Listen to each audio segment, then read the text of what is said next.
हम सोहर गावतनी, आप सभे सुने लोगिन, सुन के लाइक कमेंट सब्सक्राइब करे लोगिन, हमरा गाना के ज़्यादा से ज़्यादा शेयर करे लोगिन।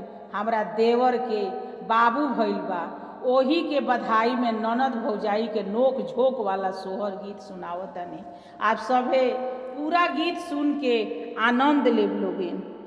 अंगना में खाड़ बहुरी आत ससु से ससु से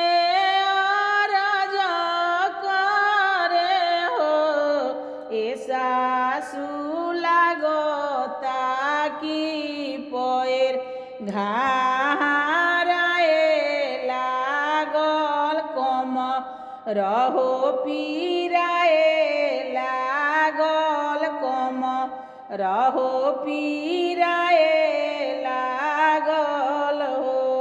ए सासु लागता की पोएर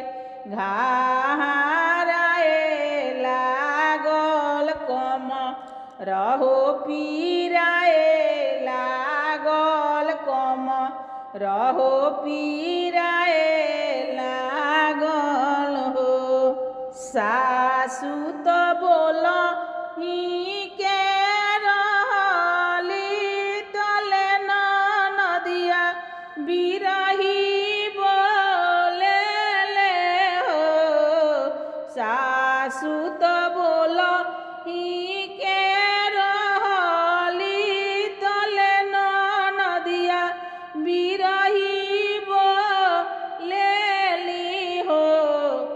भाभी बेत बाड़े आठावा महीना वा तो देहिया जनी चोरावो ना खड़वा जनी पासारो ना खड़वा जनी पासारनु हो। ए भाभी अभी बाड़े आठा वाहो महीना वा तो दैया जनी चोरावो ना खड़वा जनी देखावो ना खड़वा जनी देखावनु हो। एतना बचन बहुरिया सुन लीत सुन हीना पावेली हो। एतना बचन बहुरिया सुन लीत सुन हीना पावेली हो।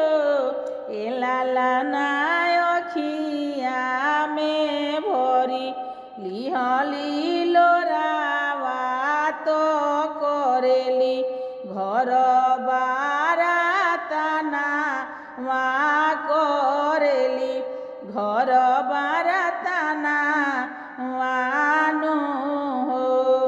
एक घड़ी बीत ले दूसर घड़ी अब रुतीसर घड़ी हो।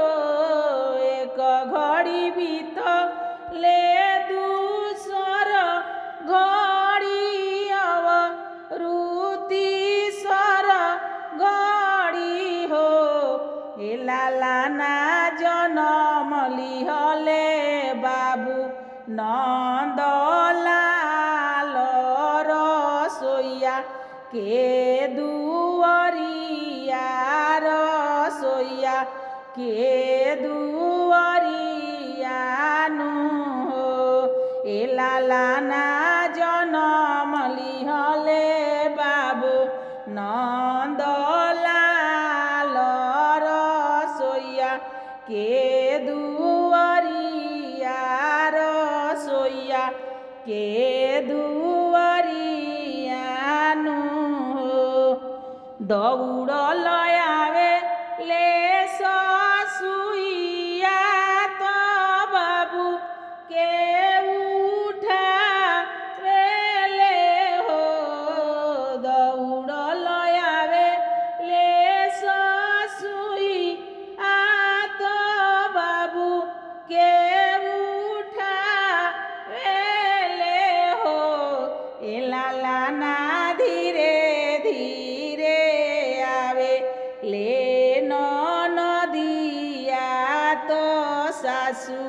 के सिखावेले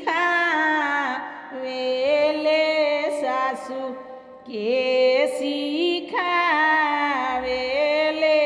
हो। ए लाला ना धीरे धीरे आवे ले नदिया तो सासू के सिखावेले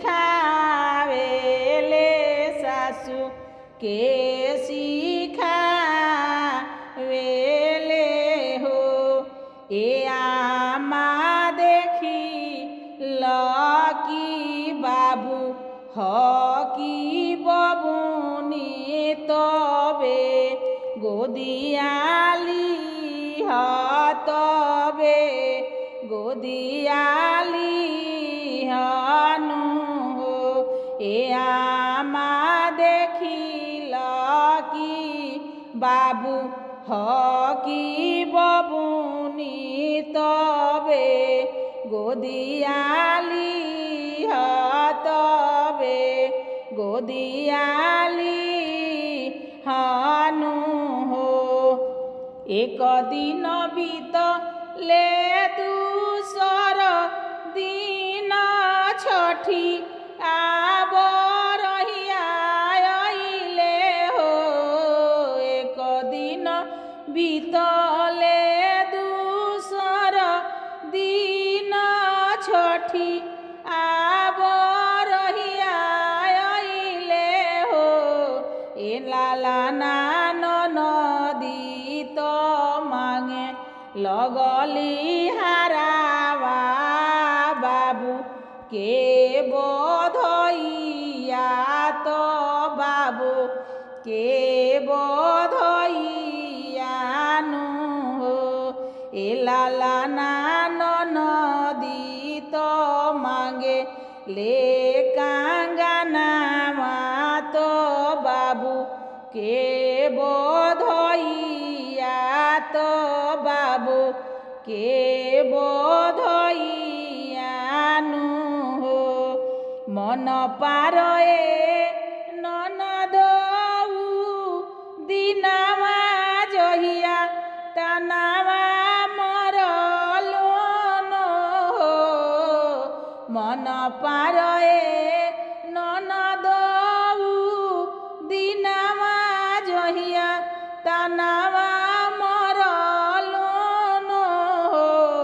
ए ननदोया जत सोना वा तो सोनवा हो पितरी ओ ना देव पितरी ओ ना देव नु हो।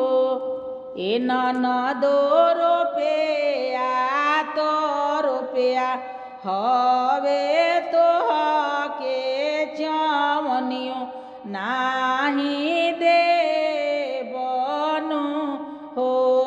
जाहि दिन ननदो तोहार बतिया भुलाई बही दिनावा सोचबी हो।